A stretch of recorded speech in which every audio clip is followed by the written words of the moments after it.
Ne istiyor?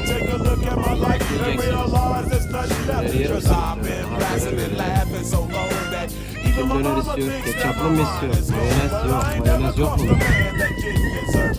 Neyini istiyor? Ketçaplı turşulu. Ketçaplı turşulu istiyormuş. Hemen yapalım ustam ketçaplı turşulu. Geliyor tamam. I see myself in the pistol smoke. I'm the kind of cheater that